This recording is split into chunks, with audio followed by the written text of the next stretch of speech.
सभी का जैन योग के 13 सेशन में स्वागत है।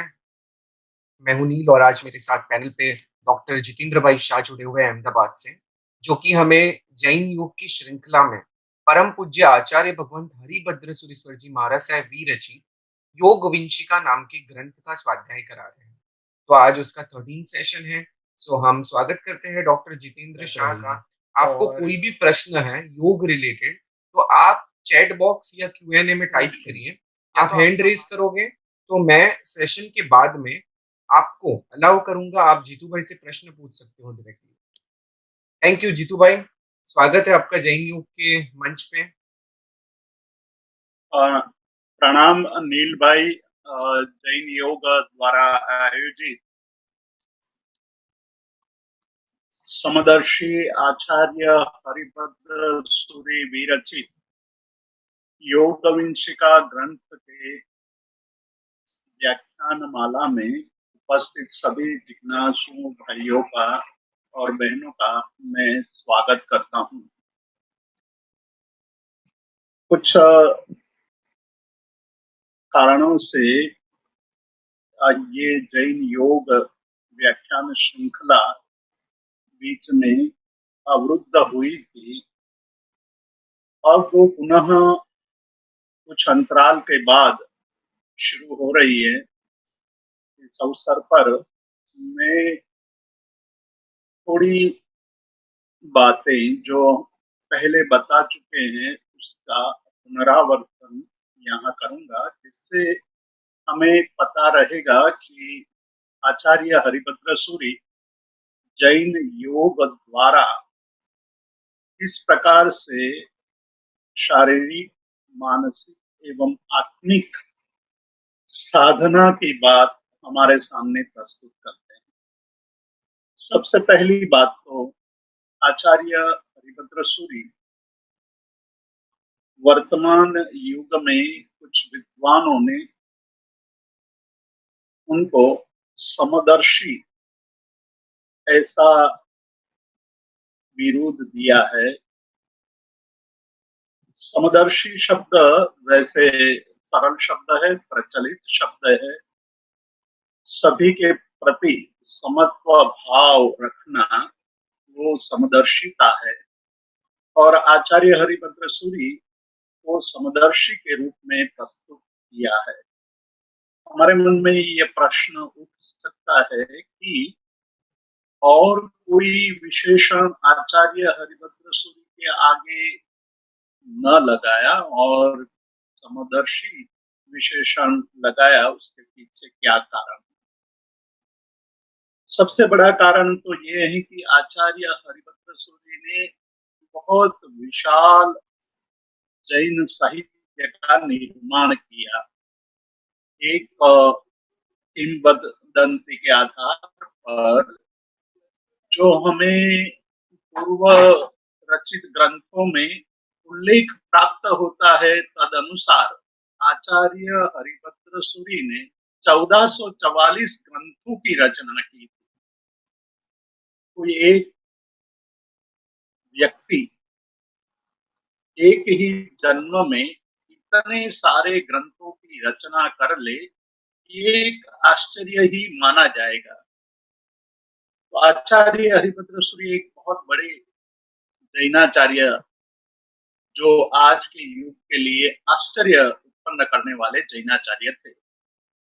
फिर इतने लंबा विशाल साहित्य की रचना के कारण समदर्शित्व विशेषण नहीं दिया गया है, किंतु उन्होंने जो साहित्य का निर्माण किया, अर्थात उन्होंने अलग अलग विषयों पर अपनी कलम चलाई। बहुत बड़े विद्वान थे, अनेक शास्त्रों के ज्ञाता थे। तो उन्होंने जो जो शास्त्र, जिन जिन विषयों पर अपनी कलम चलाई और शास्त्रों का निर्माण किया, उसमें जब शास्त्रार्थ के रूप में पूर्व पक्ष में जब अन्य दर्शनों की बात आती है, तो वहाँ अन्य दर्शनकारों के विचारों को प्रस्तुत करते हुए वह बहुत ही सम्मानजनक शब्दों का प्रयोग करते हुए बहुमान पूर्वक के विचारों को हमारे सामने प्रस्तुत करते हैं पूर्व पक्ष के रूप में, और जब उनका उत्तर देते हैं तब उत्तर में भी काफी विद्वत्ता का तो दर्शन होता ही है, साथ ही साथ जो पूर्व पक्ष वालों ने जो बात कही है उनका खंडन बहुत विवेकपूर्ण ढंग से किया है। ये एक बहुत बड़ी बात आचार्य हरिभद्र सूरि के ग्रंथों में हमें देखने को मिलती है। इसीलिए आचार्य हरिभद्र सूरि को समदर्शी विशेषण से आज के विद्वानों ने उनको जाना है, परिचय दिया है। खास करके पंडित सुखलाल जी ने आचार्य हरिभद्र सूरि पर जब ग्रंथों की विवेचन, ग्रंथों की रचना की, तो उन्होंने यह विशेषण का प्रयोग करके हमें आचार्य हरिभद्र सूरि के जीवन का, विचारों का परिचय दिया। ऐसे आचार्य हरिभद्र सूरि ने योग ग्रंथों की रचना की है। हम योग विंशिका यानी कि 20 गाथाओं का, मतलब प्राकृत भाषा के अंदर रचित गाथाओं में जैन योग का संक्षिप्त में सूत्रात्मक शैली में हमें परिचय कराया है, इसलिए इस ग्रंथ को योग विंशिका कहते हैं।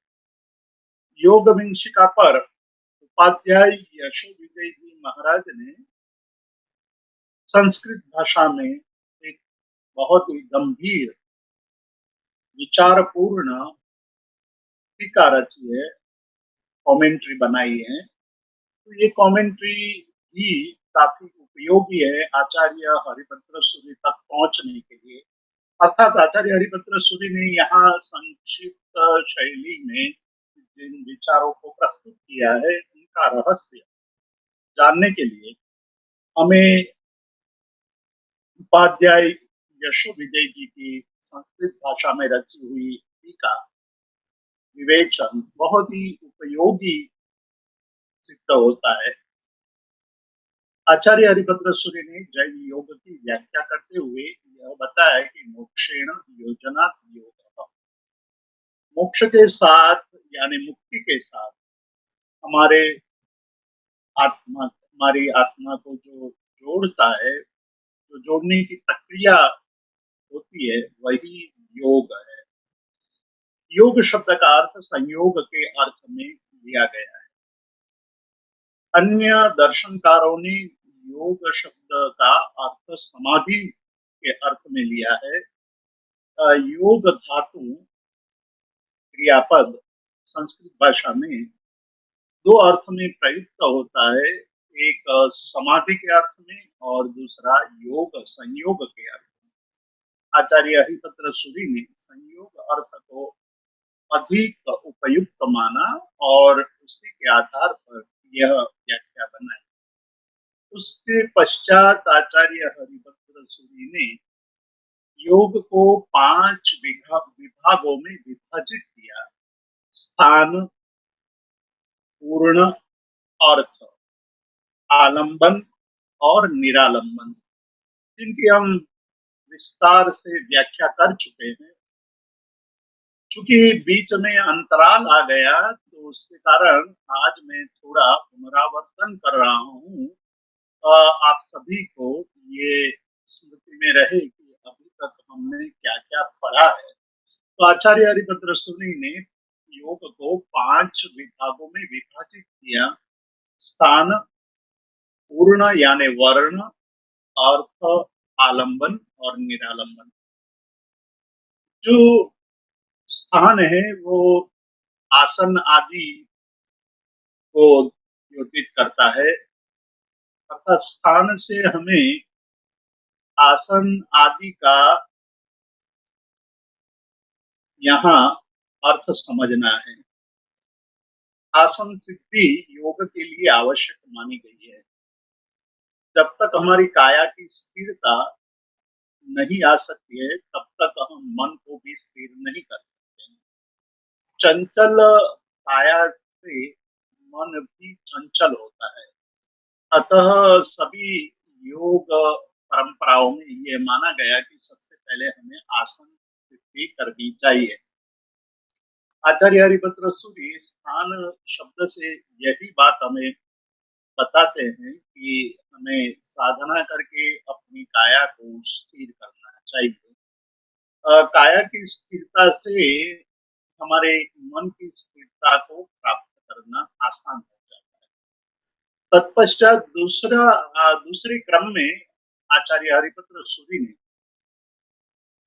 पूर्ण यानी वर्ण वर्ण अर्थात सूत्रादि ग्रंथों का अध्ययन सूत्र आदि का अध्ययन आवश्यक माना है। जैसे जैसे हम सूत्र का अध्ययन करते जाते हैं वैसे वैसे हमें मार्ग मिलता जाता है। तो शास्त्र एक आवश्यक कड़ी के रूप में आचार्य हरिभद्र सूरी ने योग में दर्शाया है।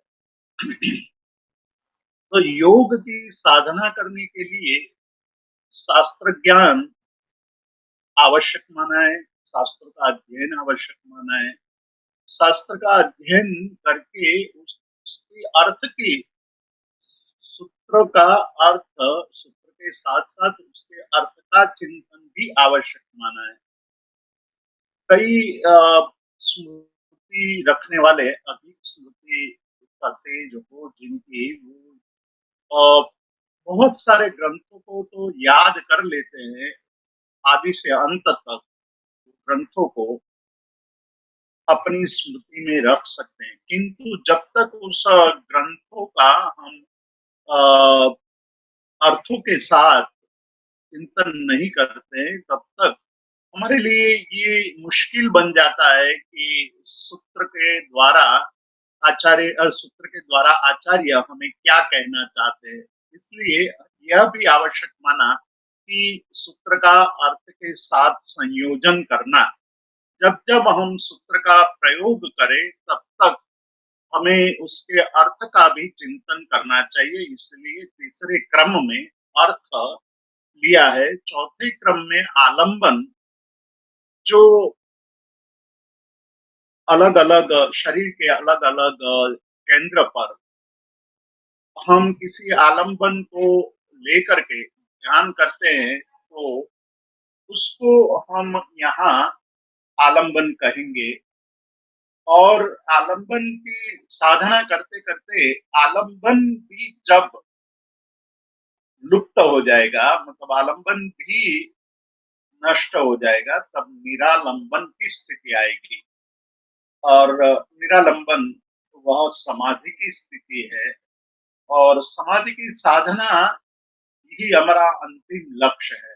लेकिन समाधि शब्द बोलने से या समाधि समाधि शब्द का बार बार रटन करने से समाधि प्राप्त नहीं होती है। इसलिए उन्होंने इन 5 विभागों में विभाजित करते हुए योग साधना का परिचय कराया है। उसके बाद इन 5 योगों को 2 विभाग में विभाजित कर दिया उन्होंने। शुरू के 2 जो अंग है, स्थान और वर्ण, उनको उन्होंने क्रिया योग कहा, क्योंकि इसमें क्रिया मुख्य है, शारीरिक क्रिया और स्मृति की क्रिया। ये 2 मुख्य अंग होने के कारण क्रिया जिसमें अधिक महत्वपूर्ण है, इसलिए क्रिया योग कहा। क्रिया योग जब हमने विस्तार से विवेचन किया था तब हमने क्रिया योग के बारे में भी बात कही थी कि क्रिया योग भारत देश में लाहिरी महाशय ने प्रस्तुत किया और उसकी एक अलग प्रकार की साधना है। वो क्रिया योग यहाँ नहीं लेना है। यहाँ क्रिया का मतलब है शरीर, मन और वचन की क्रिया जिसमें अधिक उपयोग में आती है, इसलिए इसको क्रिया योग कहा। बाकी के 3 योगों को 3 अंगों को अर्थात अर्थ, आलंबन और निरालंबन को उन्होंने ज्ञान योग कहा है। ज्ञान मतलब यहाँ साधना करते हुए ज्ञान का अर्थ में भी ज्ञान का महात्म्य है। और जब आलंबन लेते हैं तो आलंबन में स्थिर हो जाते हैं, तो आलंबन की स्थिरता में जो अर्थ द्वारा चिंतन किए हुए तत्व में हमारा मन जब स्थिर होने लगता है, तब वो आलंबन के रूप में माना जाता है। इसलिए उसमें भी ज्ञान की क्रिया, ज्ञान का एक बहुत ही महत्वपूर्ण उपयोग है। और अंत में जो समाधि की स्थिति आती है, निरालंबन की स्थिति आती है, उसमें आत्म साक्षात्कार होता है। तो वो आत्म साक्षात्कार, आत्मा ज्ञान, आत्मा का गुण माना गया है जैन दर्शन में। और वहाँ केवल आत्मा तत्व की अनुभूति ही प्रमुख बन जाती है। आज कई परंपरा में ये माना जाता है कि मैं आत्मा हूँ, आत्मा हूँ, आत्मा हूँ, ऐसा बोलने से भी हमारे आत्म साक्षात्कार होने की स्थिति निर्मित होती है। किसी एकाध व्यक्ति में यह संभवित है, लेकिन ये राजमार्ग नहीं बन सकता है। तो यदि राजमार्ग होता तो इस बात को पूर्वाचार्यों ने कभी छोड़ा नहीं होता। खैर उसकी चर्चा भी हमने अपने पूर्व व्याख्यानों में बहुत विस्तार से की है, इसलिए यहाँ उसकी अधिक चर्चा नहीं करेंगे। हमें जो आज का अब व्याख्यान में जो विषय की चर्चा करनी है, जो बहुत ही महत्वपूर्ण विषय है, उसका हम अब यहाँ चिंतन शुरू कर रहे हैं। कि आचार्य हरिभद्र सूरी कहते हैं कि स्थान, अर्थ, स्थान, वर्ण, अर्थ, आलंबन और निरालंबन, उसके केवल उसको जान लेने से ज्ञान, योग की सिद्धि यानी निरालंबन स्थिति प्राप्त नहीं हो सकती है।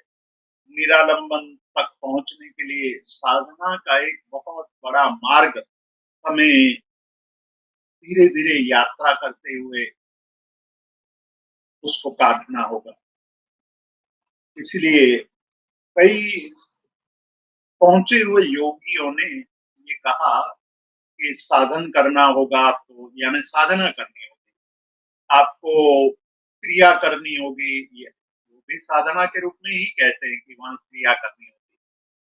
फिर कहते हैं कि साधना, क्रिया, साधन, काम, काम का अर्थ यहाँ परिश्रम के अर्थ में श्रमणत्व शब्द जो हमारे साधुओं के लिए प्रयुक्त किया जाता है, और जैन धर्म को श्रमण परंपरा का एक अंग माना गया है, या पूर्वाचार्यों ने जैन धर्म को श्रमण परंपरा भी कही है।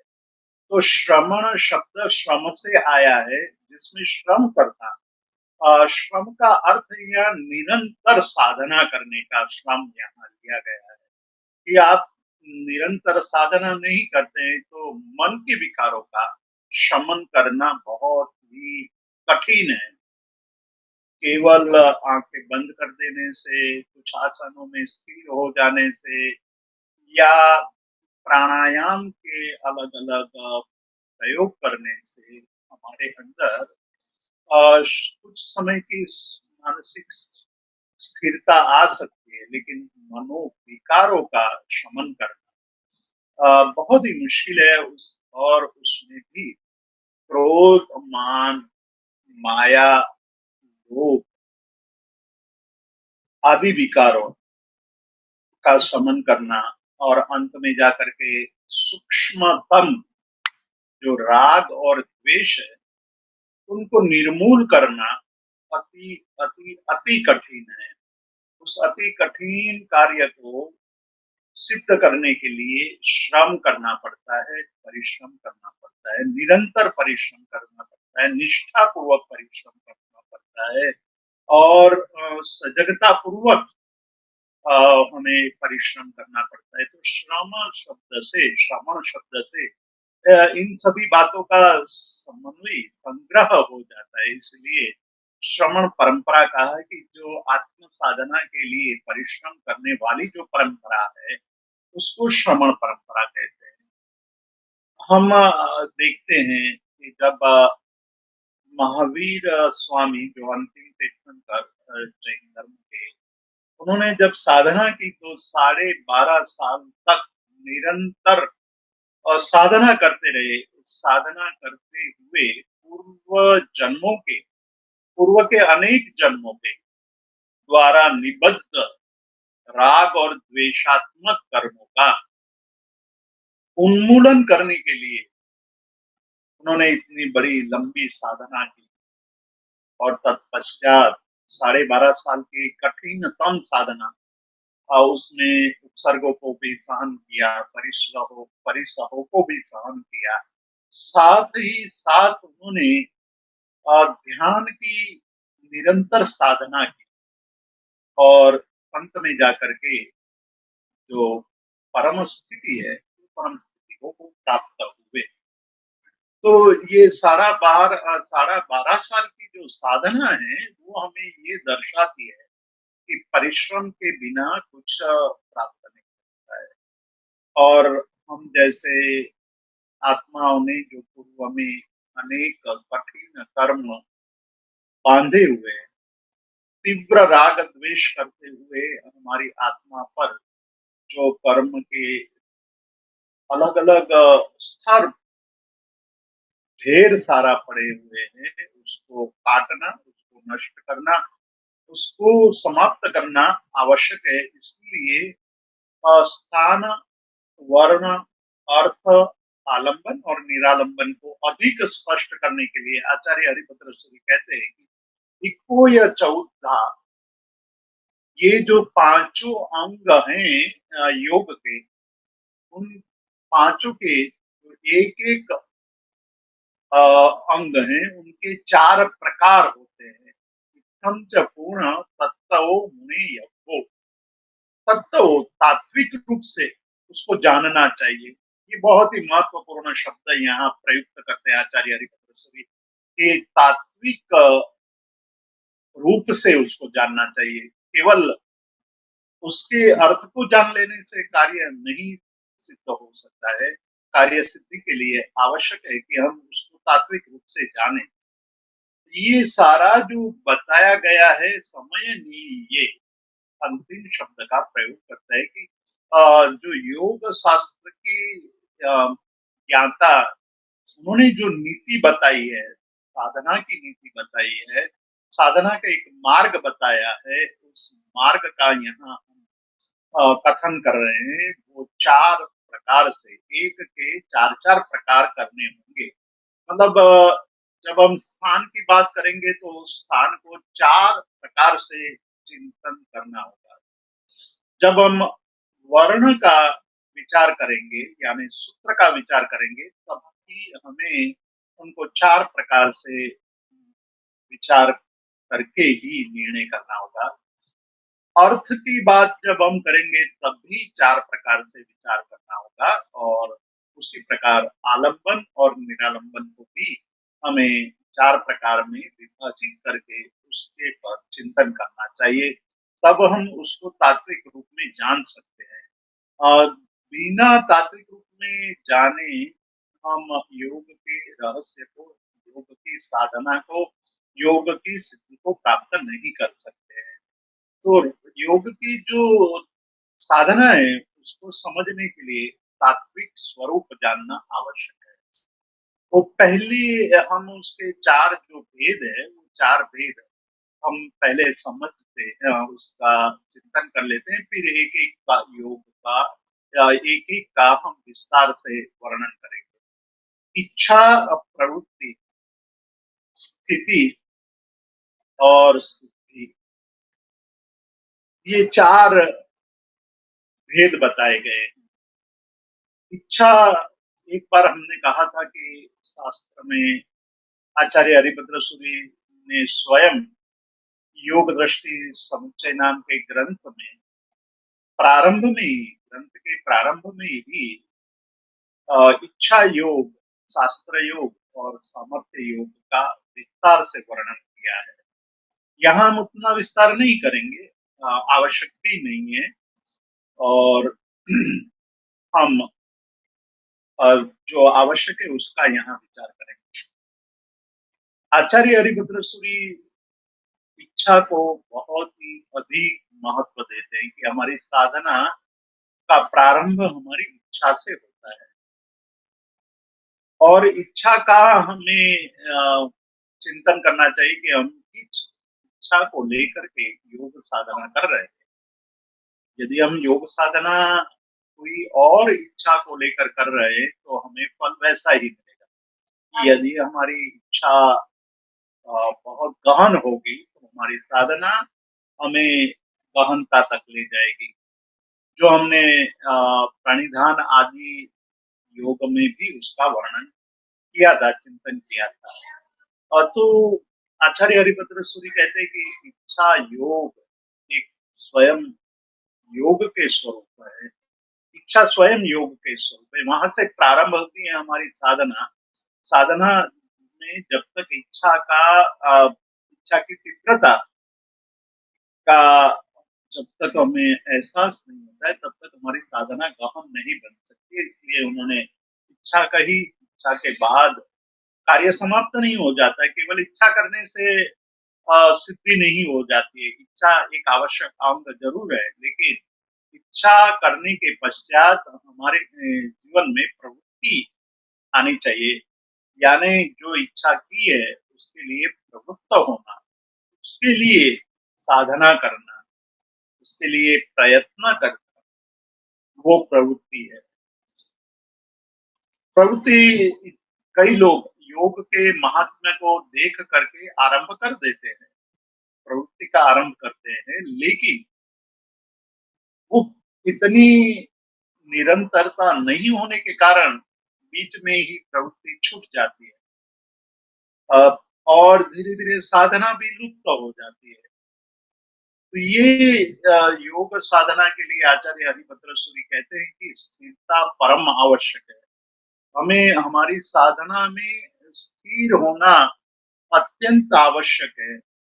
मतलब कि बीच में गैप नहीं पड़ना चाहिए। जब हम साधना करते हैं तो साधना करते हुए निरंतरता बनाए रखने की बात स्थिरता के द्वारा कही है।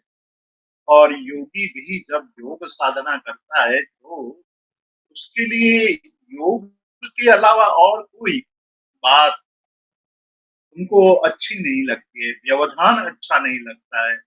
व्यवधान को वो काटता जाता है। इसलिए स्थिरता अति आवश्यक मानी गई है, और यही स्थिरता सिद्धि तक हमें ले जाती है।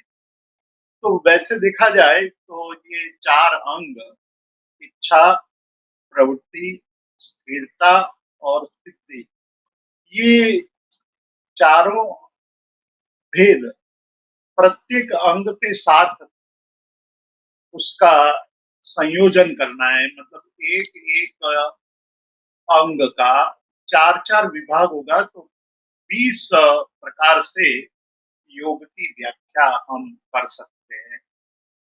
स्थान के लिए इच्छा, प्रवृत्ति, स्थिरता और सिद्धि, सूत्र के लिए, अर्थ के लिए, आलम्बन के लिए, निरालंबन के लिए, ये चार चार भेद को हमें समझना होगा। और इसी के द्वारा हमारे योग साधना बहुत ही तीव्र बनती है। हमारे योग साधना में हमें लाभ होता है।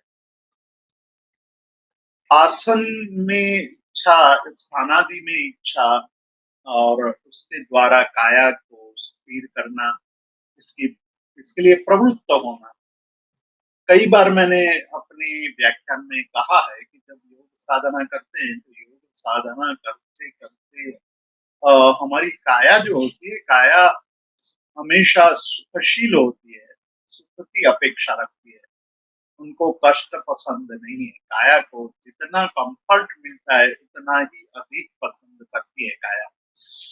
उसके लिए हमें दृढ़ मनोबल चाहिए, दृढ़ संकल्प चाहिए, और उस इच्छा के द्वारा हमें यहाँ प्रवृत्त होता है। इच्छा के द्वारा उसकी हम साधना करते हैं कि हमारी तीव्र इच्छा हो कि हम काया को स्थिर करें, उसके लिए प्रवृत्ति करे, उसकी प्रवृत्ति की निरंतरता बनाए, प्रवृत्ति में स्थिरता लाए, और अंत में जाकर के काया में हमारी इतनी अधिक स्थिरता रूपी स्थिरता के द्वारा सिद्धि की प्राप्ति हो जाएगी।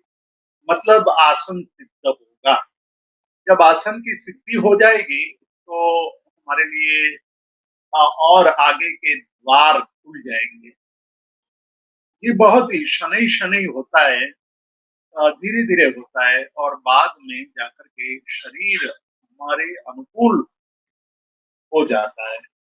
आज जो हम शरीर के अनुकूल होकर के कार्य कर रहे हैं, वह शरीर कुछ समय बाद हमारी अनुकूलता को अधिक सहायता करने लगता है। तो ये बहुत बड़ा परिवर्तन है कि काया की इच्छा के अनुसार हम आज प्रवृत्ति कर रहे हैं, लेकिन बाद में साधना करने वाला साधक जब साधना में आगे बढ़ने लगता है तो साधना करते हुए शरीर उनके अनुरूप बन जाता है।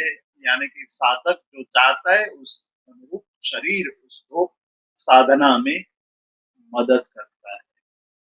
तो ये बहुत बड़ी स्थिति है। इसलिए 4 विभिन्न रूपों से हमें स्थान का चिंतन करना चाहिए।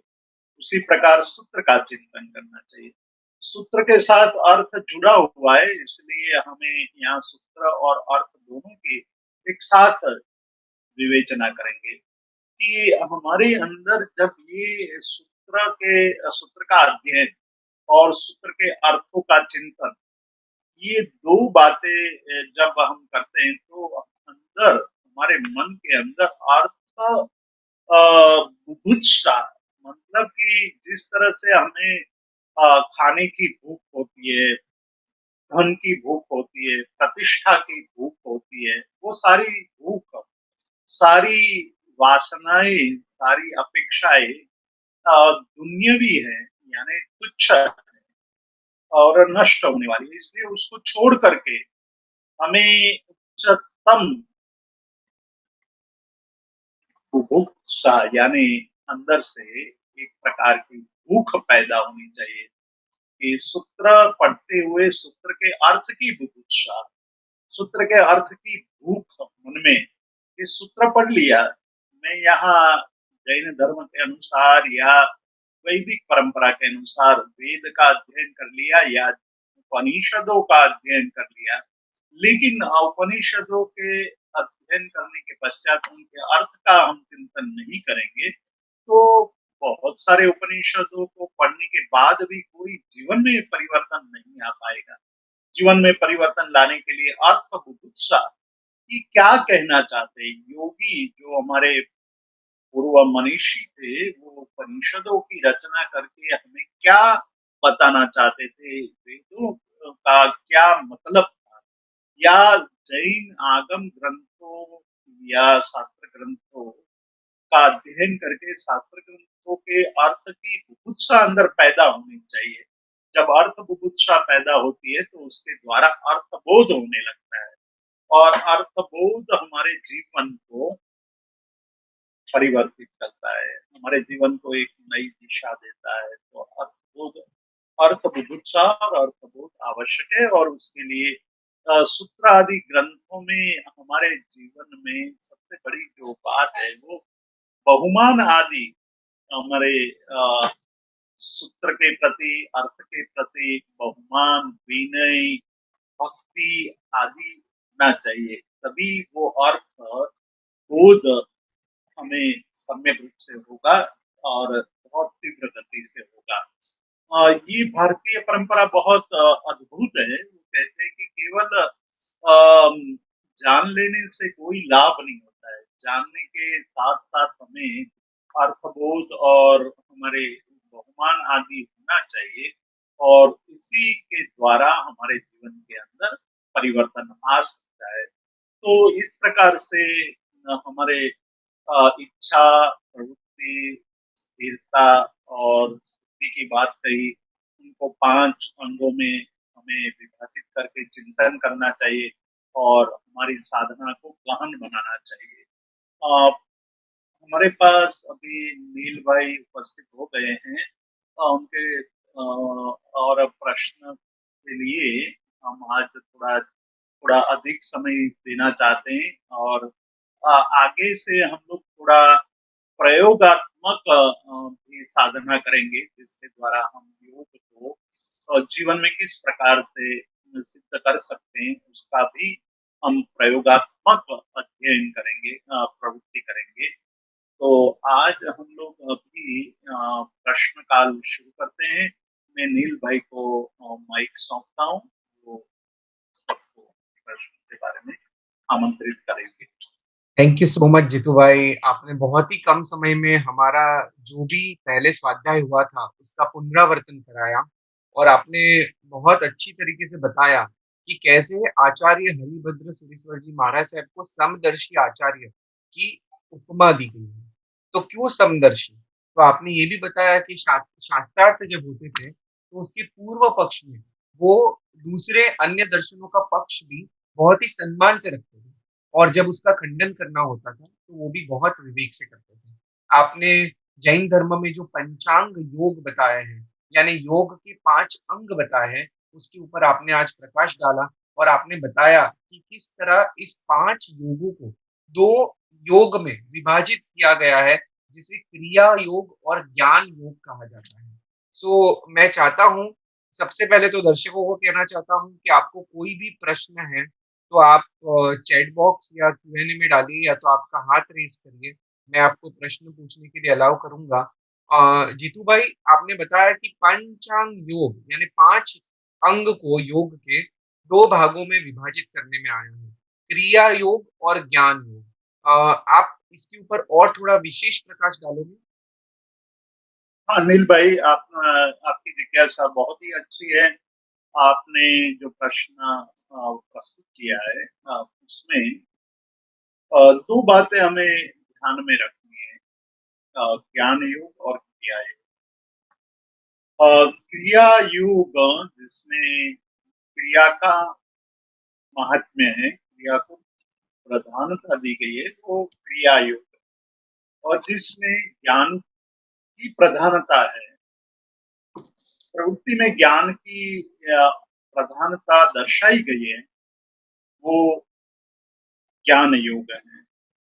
5 जो योग, जैसा कि मैंने बताया, स्थान, वर्ण, अर्थ, आलंबन और निरालंबन, ये 5 अंगों में जो प्रथम 2 अंग हैं, जिसमें क्रिया का महत्व है, क्रिया की प्रधानता है, यानी कि मन और काया और वचन रूपी क्रिया, और मन की भी क्रिया, उनकी प्रधानता होने के कारण यहाँ उनको क्रिया योग में रखा है। और बाकी के जो 3 योग बचे हैं, जो अर्थ, आलंबन और निरालंबन, इन 3 योगों में ज्ञान की प्रधानता है।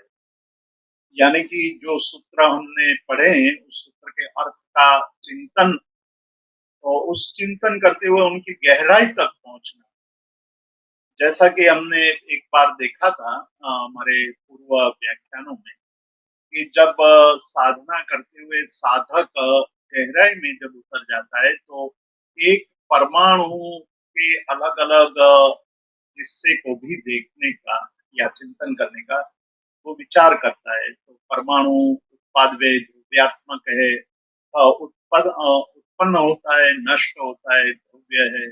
शरीर के प्रत्येक अंगों में जब हमारा चिंतन चलने लगता है, तो प्रत्येक अंगों में उत्पन्न होने वाले और नाश होने वाले जो भाव है, उसका चिंतन, यानी चित्त के अलग अलग विकार है, उसकी उत्पत्ति और नाश को जब देखने लगता है, तो वहाँ ज्ञान की प्रधानता रहती है। देखना, दृष्टा भाव ज्ञान के बिना नहीं आ सकता है। दृष्टा भाव प्राप्त करने के लिए और उस दृष्टा भाव में स्थिरता लाने के लिए जितना अधिक चिंतन होगा, उतना अधिक हमारा दृष्टा भाव गहन बनता जाएगा। तो वहाँ भी ज्ञान की प्रधानता है। और अनालंबन या निरालंबन की जो स्थिति है, उसमें तो सीधा ज्ञान का ही स्वरूप हमारे सामने प्रकाशित हो जाता है। यानी आत्मानुभूति जब होने लगती है, तो आत्मा स्वयं ज्ञान स्वरूप है। जैन दर्शन के अनुसार तो ज्ञान की ही अनुभूति, केवल ज्ञान, मात्र ज्ञान ही ज्ञान रहता है। और जब ज्ञान की प्रधानता, इतनी तीव्र प्रधानता हो जाती है, तो वो ज्ञान योग कहलाता है, ज्ञान योग की पराकाष्ठा मानी जाती है। तो इसलिए ये तीन को ज्ञान योग कहा है। तो ज्ञान योग और क्रिया योग में मुख्यत्व भेद जो है, वो उनके स्वरूप के द्वारा प्रदर्शित किया जाता है। एक में क्रिया की प्रधानता है, दूसरों में ज्ञान की प्रधानता है। इसलिए ज्ञान योग कहा गया है और शुरुआत के दो को क्रिया योग में रखा गया है। सो जीतू भाई, इसके अंदर ही और थोड़ा डिटेल पूछना चाहूंगा कि आजकल लोगों में व्यवहार और निश्चय की बहुत बातें चलती हैं। सो क्या ये ज्ञान योग क्रिया योग की बात है, उसको व्यवहार और निश्चय से भी समझ सकते हैं? व्यवहार और निश्चय के रूप में हम उसको ले सकते हैं कि क्रिया योग के बिना ज्ञान योग सिद्ध नहीं हो सकता है। आप ये मैंने इसलिए अपने इस आज के व्याख्यान में एक बात कही थी कि केवल ये बोल लेने से कि मैं आत्मा हूँ, उससे आत्मा अनुभूति नहीं हो जाती है। व्यक्ति विशेष में हो सकती है कि पूर्व के अभ्यास के कारण, पूर्व का मतलब है पूर्व भव में जो साधना की है, उसके प्रभाव के कारण वर्तमान में किसी एक आत्मा को, मतलब एक साधक को साधना सिद्ध हो सकती है, लेकिन वो राजमार्ग नहीं बन सकता है। सभी को ये सिद्ध नहीं हो सकता है कि मैं आत्मा हूँ, ये बोलने से, केवल बोलने से आत्म साक्षात्कार हो जाए। आत्म साक्षात्कार के लिए ज्ञान योग तक पहुंचने के लिए क्रिया योग की आवश्यकता है। क्रिया योग द्वारा ही ज्ञान योग तक पहुंचा जा सकता है। तो क्रिया योग एक व्यवहार नहीं या व्यवहार मार्ग है, और ज्ञान योग ये निश्चय मार्ग है। अ, वास्तव में हमें तो हमारी साधना को निश्चय तक पहुंचाना है, निश्चय तक ले जाना है। लेकिन यहाँ हमें एक दीपक के दृष्टांत से उसको समझने की कोशिश करेंगे कि दीपक प्रकाश देता है, तो हमारे जो अपेक्षा है दीपक से वो प्रकाश की है। लेकिन दीपक तब तक प्रकाश देता है जब तक दीपक में, मतलब जो अ, तेल रहेगा, बाती रहेगी, और उसको जलाया जाएगा, तभी वो प्रकाश देता है। धीरे धीरे तेल खत्म हो जाएगा तो दीपक बुझ जाएगा। यानी कि ज्ञान योग वो प्रकाश स्वरूप है, लेकिन उसमें क्रिया योग यानी तेल आदि उसमें बार बार डालना पड़ेगा।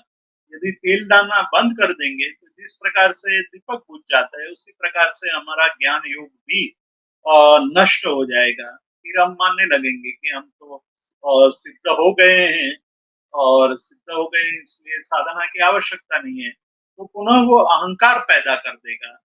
इसलिए निरंतर ये व्यवहार रूपी क्रिया योग और निश्चय रूपी ज्ञान योग, दोनों की साधना आवश्यक मानी गई है। हरिभद्र सूरी ने अपने अष्टक ग्रंथ में और षोडशक में इसका विस्तार से वर्णन किया है कि जब तक ये दोनों साधना चलती नहीं है, तब तक सिद्धि तक पहुंचना मुश्किल हो जाता है। और एक बार सिद्धि हो जाए, फिर और सारी साधनाएं गौण हो जाती है। लेकिन सिद्धि तक पहुंचने के लिए ये दोनों का समन्वय करना अत्यंत आवश्यक है। इस बात को ध्यान में रखना चाहिए। बिल्कुल, बिल्कुल जीतू भाई, आज आपने बहुत महत्व की बात बताई। आज हम जब समाज की स्थिति देखते हैं, तो समाज में कुछ वर्ग क्रिया योग को ही प्राधान्य दे रहा है और कुछ वर्ग ज्ञान योग को ही प्राधान्य दे दे रहा है। तो आज आपने बताया कि अगर साधना के मार्ग पे आगे बढ़ना है और सिद्धि की प्राप्ति करनी है, तो दोनों का समन्वय करना बहुत आवश्यक है। आज आपने दूसरी एक महत्व की बात बताई कि मात्र योग को जान लेने से हमें कुछ भी हासिल नहीं होगा, हमें परिश्रम करना पड़ेगा। जैसे आपने महावीर स्वामी भगवान के एग्ज़ाम्पल से बताया कि भगवान ने साढ़े 12 साल परिश्रम किया, तब जाके उनको सिद्धि प्राप्त हुई। तो मात्र जान लेने से कुछ नहीं होगा, हमें प्रवृत्ति करनी पड़ेगी। और आपने उसी के साथ इस विषय को आगे बढ़ाते हुए आज इच्छा योग और प्रवृत्ति योग की बात की। आपने कहा कि जैन धर्म में जो 5 अंग बताए गए हैं योग के, उसको विशेष जानने के लिए उसको 4 भागों में विभाजित किया गया है।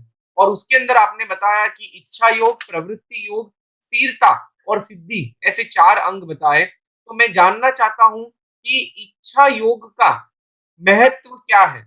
और थोड़ा विशेष प्रकाश आप डालोगे तो हमें और क्लैरिटी आएगी। और आज हमें नील भाई थोड़ा समय का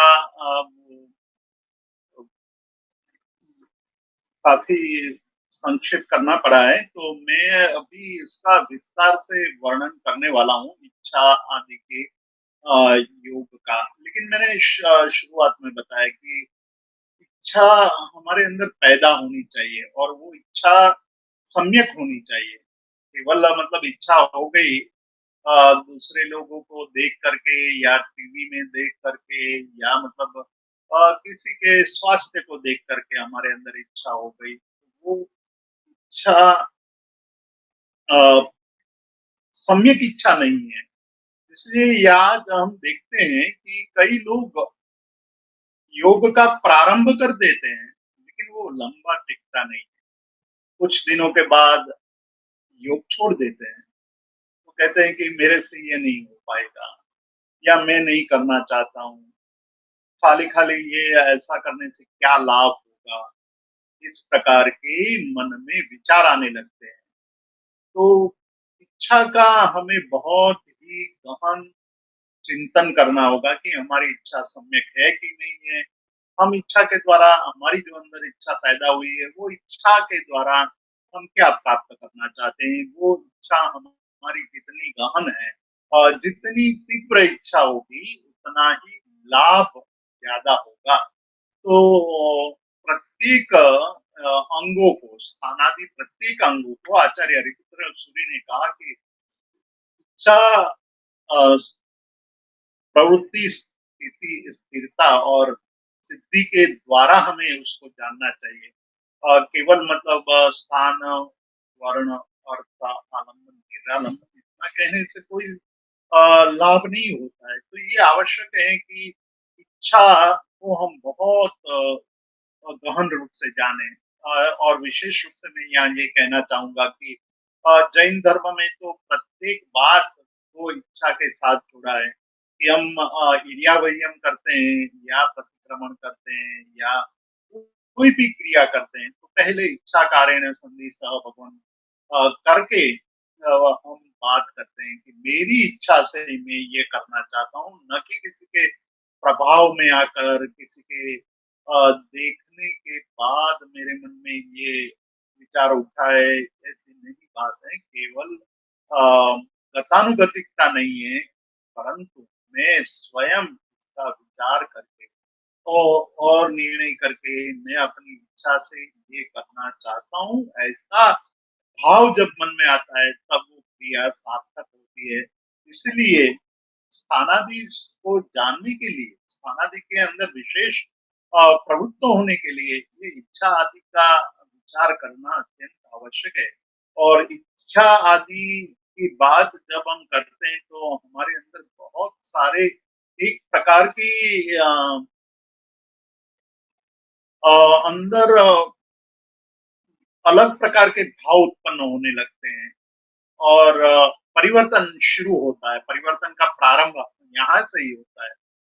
परिवर्तन ये होगा कि हमारी जो इच्छा है, वो इच्छा के द्वारा हमें जो सिखाता है, हमें जो ज्ञान देता है या हमें जो आसन आदि सिखाते हैं, उनके प्रति हमारा बहुमान, उनके प्रति सम्मान, उसके प्रति विनय, उसका व्यावच यानी कि उनकी सेवा, ये सारे भाव अंदर से पैदा होता है। तो इच्छा के साथ जुड़ा हुआ है कि इच्छा जब हमारी प्रबल बनती है तो जो पाना है उनके पास हम विनय आदि पूर्वक जाएंगे। अ, इसलिए हमें एक दृष्टांत यहाँ बहुत ही याद रखना चाहिए कि अ, हमने हमारे जो महाभारत के एक कथा के अंदर एकलव्य और अर्जुन दोनों की कथाएं दोनों का दृष्टांत आता है। एकलव्य साधना करके बहुत बड़ी सिद्धि हासिल कर लेता है, लेकिन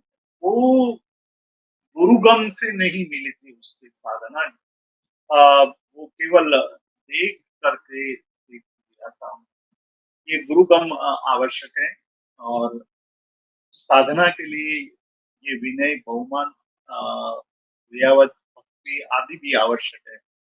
तो अर्जुन जो था, अर्जुन को जो विद्या सिद्ध हुई वो गुरुगम से सिद्ध हुई थी।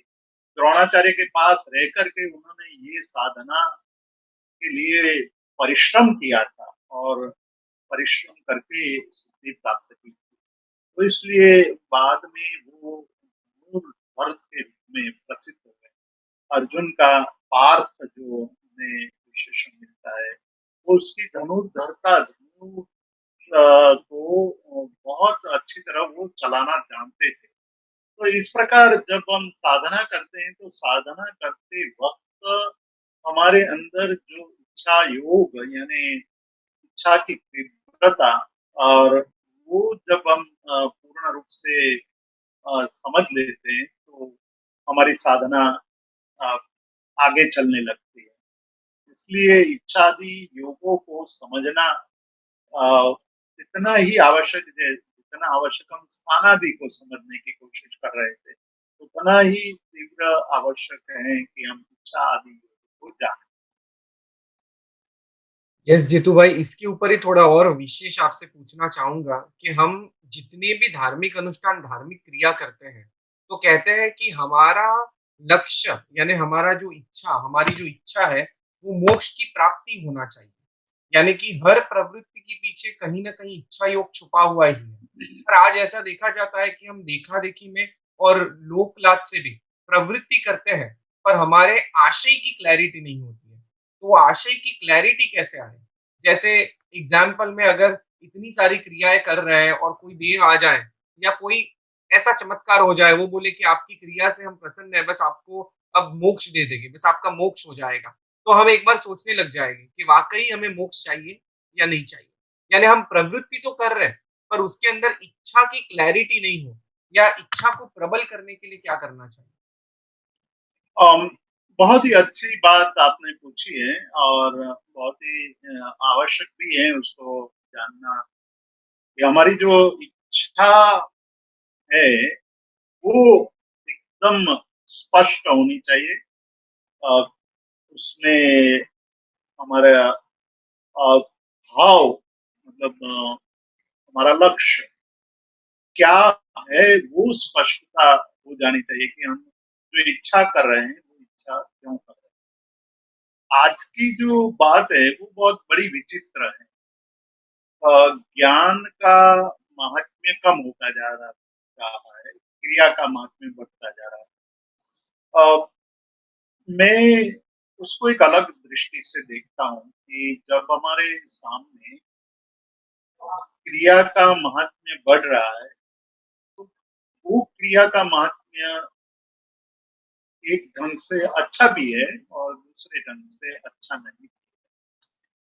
अच्छा इसलिए कि वो और क्रियाओं के बजाय मतलब वो उस समय शायद क्लब में भी जा सकता था या उस समय मूवी देखने के लिए थिएटर में बैठ सकता था या रेस्टोरेंट में जा करके अलग अलग व्यंजन का भोजन भी कर सकता था या मतलब घर में बैठ करके टीवी के सामने कोई टीवी सीरियल देख सकता था। उन सबको छोड़ करके अच्छी प्रवृत्ति करने की वो चेष्टा कर रहा है। भले ही उनकी इच्छा में क्लैरिटी नहीं है, लेकिन इच्छा एक अच्छी प्रवृत्ति के लिए वो हो रही है, इस अपेक्षा से वो श्लाघ्य है, मतलब प्रशंसनीय है।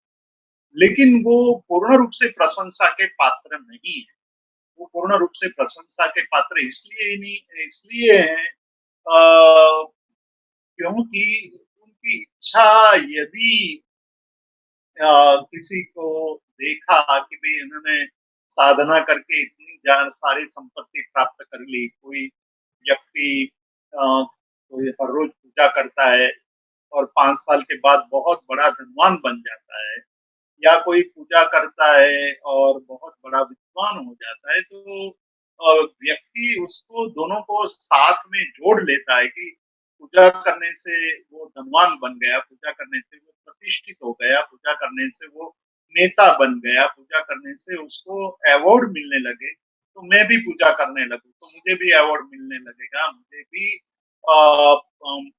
धन मिलने लगेगा, पद मिलेगा, प्रतिष्ठा मिलेगी, ऐसा मानकर जब करता है तो उनका लक्ष्य बदल जाता है, इच्छा बदल गई, इच्छा का कार प्रवृत्ति भी बदल जाएगी, उसकी स्थिरता भी अलग हो जाएगी।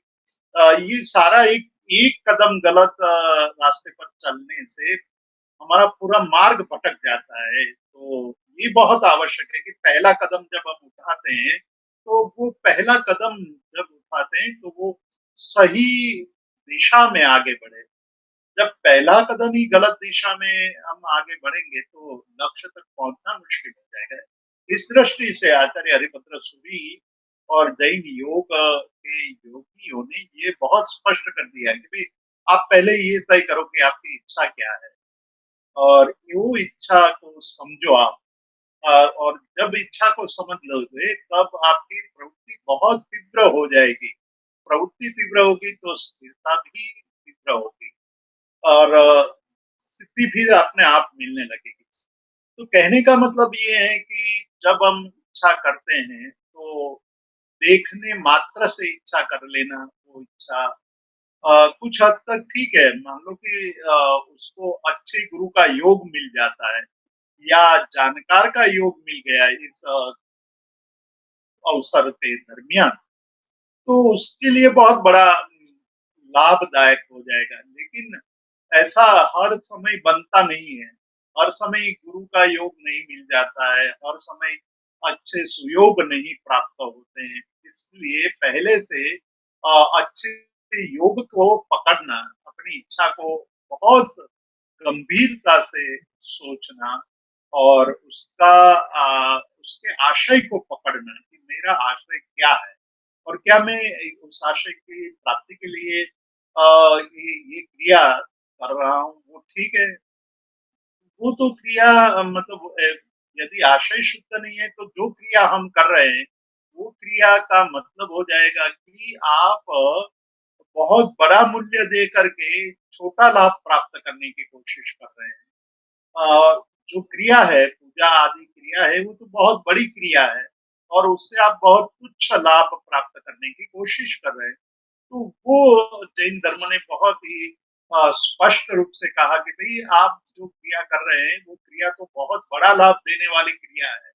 उसको बराबर समझो, तो आपको बहुत बड़े लाभ मिल सकते हैं। और जिन्होंने मतलब बहुत छोटे-छोटे कदम उठाए और बहुत बड़ा लाभ प्राप्त कर लिया, उसकी रहस्य को आप समझने की कोशिश करोगे, तो आपको पता चलेगा कि उसके पीछे उनकी इच्छा प्रबल प्रबल इच्छा से पहला कदम उठाया था, और उस कदम को उन्होंने गलत दिशा में नहीं, सही दिशा में उठाया, और सही दिशा में उठाने से सफलता प्राप्त हुई। इस प्रकार से हमें भी अपनी इच्छाओं का संशोधन करना चाहिए, चिंतन करना चाहिए, निष्ठापूर्वक चिंतन करना चाहिए। तब हम जान पाएँगे कि हम कहाँ जा रहे हैं, कैसा हम प्रयोग हमारे साधना का कर रहे हैं, वो सब स्पष्ट होता जाएगा। बिल्कुल, बिल्कुल जीतू भाई, आपने बहुत ही सुंदर तरह से हमें मार्गदर्शन दिया कि निष्ठा से हमें हमारी इच्छा का शोध करना है। यानी इच्छा का थोड़ा इच्छा के ऊपर इच्छा, आशय के ऊपर हमें चिंतन करना है कि वाक़ई मेरा आशय क्या है? क्योंकि आशय साधना की प्रोग्रेस में पहला स्टेप है। और इसी के साथ जीतू भाई आज आपने 2 वर्ड्स बताए थे, अर्थ बुभुत्सा और अर्थबोध। ये मेरा अंतिम प्रश्न रहेगा जीतू भाई आपसे। अर्थ बुभुत्सा और अर्थबोध, इसके ऊपर आप थोड़ा विशेष प्रकाश डालिए। जब सूत्र का हम अध्ययन करते हैं, तो मैं यहाँ कई दृष्टांत दे सकता हूँ। जैसे वंदितु सूत्र है, या जैसे हम आत्मसिद्धि शास्त्र श्रीमद जी का है, या हम लोग समय सार पूरा याद कर लेते हैं। परंतु हम यदि उसके अर्थ की, मतलब ये सारे शास्त्रों के अर्थ के बुभुत्सा, यानी मन में तीव्र इच्छा, अर्थ की तीव्र इच्छा, अर्थ जानने की तीव्र इच्छा जब तक पैदा नहीं होगी, तब तक क्या लाभ करेगा? आप मैंने कई लोगों को देखा है कि वो हर रोज सुबह आत्मसिद्धि शास्त्र का पाठ करने के पश्चात ही अन्न जल ग्रहण करते हैं, या वंदितु सूत्र यानी कि प्रतिक्रमण करने के बाद ही सुबह कई और क्रिया करते हैं, या समयसार का अध्ययन करने के बाद, स्वाध्याय करने के बाद ही कुछ लेते हैं, कुछ ग्रहण करते हैं। पर उनका जीवन देखो, सालों साल बीत जाने के पश्चात भी जीवन वही रुका पड़ा हुआ है, क्योंकि उन्होंने ये मान लिया कि इसका पाठ करने से लाभ हो जाएगा। पाठ करने से लाभ होता है, वो बहुत संक्षिप्त लाभ है, लेकिन अर्थ के अनुसंधान के साथ पाठ करने जो लाभ है, वो लाभ कभी हम कोई कल्पना नहीं कर सकते। इतना बड़ा लाभ है कि एक आदमी जब ये बोले कि जे स्वरूप समझा विन्या पामे दुखानंद समझा व्युते पदन श्री सदगुरु भगवंत, तो इसके एक एक शब्द को पकड़ता जाए, या ये समझे कि ये परिक्रमी सावध्य मूल्य आरंभे कारावणे करने परिक्रमी देश्यम सत्वम, तो वो समझे कि दो प्रकार के परिग्रह कौन से हैं। कौन से परिग्रह है? हमारे मानसिक परिग्रह है, या भौतिक परिग्रह है। उस परिग्रह में मैं कैसे फंसा, और परिग्रह के लिए मैंने कौन कौन से पाप किए, वो अनुसंधान, अर्थ का अनुसंधान, जो भी ये परिग्रह में सावध्य भूति आरंभ, यानी मैंने उसके लिए बहुत सावध्य क्रियाओं का आरंभ समारंभ किया। हम आरंभ समारंभ शब्द का ही प्रयोग तो करते, लेकिन अर्थ नहीं जानते हैं, तो अर्थ नहीं जानते इसलिए आरंभ समारंभ की क्रिया रुकती नहीं। बहुत सारे आरंभ समारंभ करते हुए भी हम ये संतोष मान लेते हैं कि भाई मुझे तो वंदित सूत्र और उसका अर्थ आता है, लेकिन अर्थ का अनुसंधान करना, उसका चिंतन करना, और वो जो अंदर से भूख पैदा होनी, उसको बुभुत्सा कहते हैं। कि अर्थ की बुभुत्सा पैदा हो जाना, कि समय सार की प्रत्येक श्लोक के अंदर आचार्य कुंद कुंद ने क्या रहस्य छिपाया है, उसको पकड़ने की कोशिश करना। और वो जब हमारे अंदर बुभुत्सा यानी भूख पैदा होगी कि मैं उसको जाने बिना, अंदर गहराई में उतरे बिना रुकूंगा नहीं, तब वो अर्थबोध होने लगता है। अर्थबोध यानी उस सूत्र के रहस्य का बोध होता है। और जब बोध होता है तो जीवन अपने आप परिवर्तित होने लगता है। हम हमें ये बोध हो गया कि हम बड़े हो गए हैं, तो बाल क्रीड़ाएं अपने आप छूट गई हैं। बाल क्रीड़ा छोड़ने के उपदेश को सुनने की आवश्यकता नहीं रही। हमने कभी भी कोई ऐसा उपदेश नहीं सुना कि आप बड़े हो गए हैं इसलिए ये बाल क्रीड़ाएं हैं वो छोड़ दो। वो अपने आप छूट जाती हैं, क्योंकि बोध है हमें, हमें बड़े होने का बोध हो चुका है, इसलिए जो बाल्य क्रीड़ाएं हैं वो अपने आप छूट गई। बोध का ये बहुत बड़ा लाभ है कि जब बोध हो जाता है हमारे जीवन में, तब कई चीजें अपने आप परिवर्तित हो जाती है। इसीलिए कहा है कि हमें जैसे जैसे बोध हो जाता है, वैसे वैसे मिथ्या क्रियाएं अपने आप मिटने लगती है। जो मिथ्या क्रिया को हम सम्यक मान करके बार बार करते रहते थे, वो अपने आप छूटने लगती है। तो ये बात बहुत ही महत्वपूर्ण है। अर्थ बुभुत्सा और अर्थबोध, कि जब हम कोई भी सूत्र पढ़ते हैं, सुनते हैं, तो उसके अर्थ कई जानने की तीव्र इच्छा मन में पैदा होनी चाहिए, और साथ ही साथ उसके अर्थ बोध को, रहस्य के बोध को हमें समझना चाहिए। वो जितना आप समझते जाएंगे अपने आप परिवर्तन होता जाएगा। जैसे अंतिम श्लोक में ये कहा आत्मसिद्धि की देह चता देहनी दशा वर्ते देहाति ते ज्ञानी ना चरण वंदन अगणित। तो देह चता देहनी दशा, क्या दशा, कैसी दशा? देह होने पर भी, मतलब हमारे जैसे ही मनुष्य है, हमारे जैसे ही उनके पास दो आंखें हैं, दो कान है, नाक है, मुंह है, वैसे ही मुख से खाते हैं, जैसे हम खाते हैं वैसे ही बोलते हैं। लेकिन ये होते हुए भी उनकी स्थिति तो देहातीत है। तो वो बात हमारे मन के अंदर बहुत स्पष्ट हो जानी चाहिए कि हम जो बोल रहे हैं उसमें बहुत रहस्य छिपे हुए हैं। उस रहस्य को पाना है मुझे। हमारे ज्ञानियों ने जो रत्न छिपाए हैं उसके अंदर, उस रत्न को हमें खोजकर निकालना है। वो अर्थबोध है, और बोध जब हो जाता है तो जीवन अपने आप परिवर्तित होने लगता है। बाकी तो परिश्रम करते रहो, वो गलत दिशा का परिश्रम हो जाएगा। हर रोज स्वाध्याय करना, मतलब हर रोज ये इसके पाठ करने से बहुत संक्षिप्त लाभ होता है, और उसके अर्थ के रहस्य को जान करके जब हम पाठ करते हैं तो बहुत विशाल, विस्तृत, बृहद लाभ होना शुरू हो जाता है। वही ये दो शब्दों के द्वारा हमें यहाँ आचार्य हरिभद्र सूरी दर्शाते हैं कि अर्थभूषा और अर्थबोध दोनों बहुत ही महत्वपूर्ण क्रिया है, प्रक्रिया है। उसके लिए हमें मन में निश्चय करना चाहिए, निर्णय करना चाहिए, संकल्प करना चाहिए। बहुत बहुत धन्यवाद जीतू भाई। आज की सेशन में हमें बहुत सारी जानकारी मिली, साथ ही साथ हमारा पुनरावर्तन भी हुआ। आज की सेशन में हमें आचार्य हरिभद्र सुरेश्वर जी महाराज साहब की, जिन्हें एक आश्चर्य हमारे अंदर पैदा करे, वैसे महात्मा भी कह सकते हैं, क्योंकि 1444 ग्रंथों की जिसने रचना की है। वैसे आचार्य भगवान ने जो पंचांग योग बताए गए हैं, वो 5 योगों को हमने जाना, जिसके नाम स्थान योग, वर्ण योग, अर्थ योग, आलंबन योग और निरालंबन योग है। अब इस योगों को जीतू भाई ने आज हमें बताया कि किस तरह क्रिया योग और ज्ञान योग में विभाजित है। तो वे भी हमने देखा कि स्थान योग और वर्ण योग है वो क्रिया योग में विभाजित है, और साथ ही साथ अर्थ, आलंबन और निरालंबन योग, ये जो योग के अंग है वो ज्ञान योग में विभाजित है। इसके बाद जीतू भाई ने हमें ये भी बताया कि इसको विशेष समझने के लिए ये पांचों अंग को 4 प्रकार के भेदों में विभाजित करने में आए हैं, जिसके अंदर हमने इच्छा योग के बारे में जाना, प्रवृत्ति योग के बारे में जाना, स्थिरता और सिद्धि के बारे में जाना। तो इसी श्रृंखला को हम आगे बढ़ाएंगे और इसके ऊपर विशेष स्वाध्याय होता रहेगा। Thank you so much Jitu भाई, आपने आज अर्थ बुभुत्सा और अर्थबोध का भी बहुत सुंदर तरह से हमें विवेचन दिया, और आज आपने बता दिया कि किस तरह हम जो भी सूत्र का प्रयोग करते हैं उसका अर्थ जानना क्यों आवश्यक है।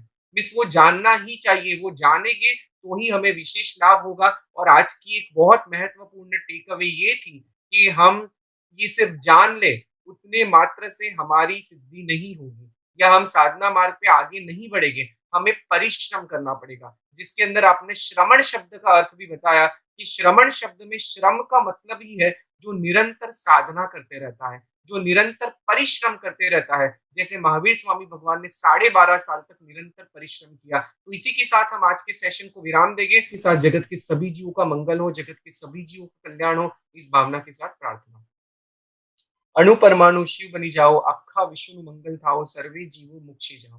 कामेमि सव्व जीवे सव्वे जीवा खमन्तु मे, मित्ति में सव्व भूयेषु वैरम मज्जन केणै, सर्वथा सौ सुखी थाओ, पाप ना कोई आचरो, राग द्वेष मुक्त बनीने समता सौ समाचरो।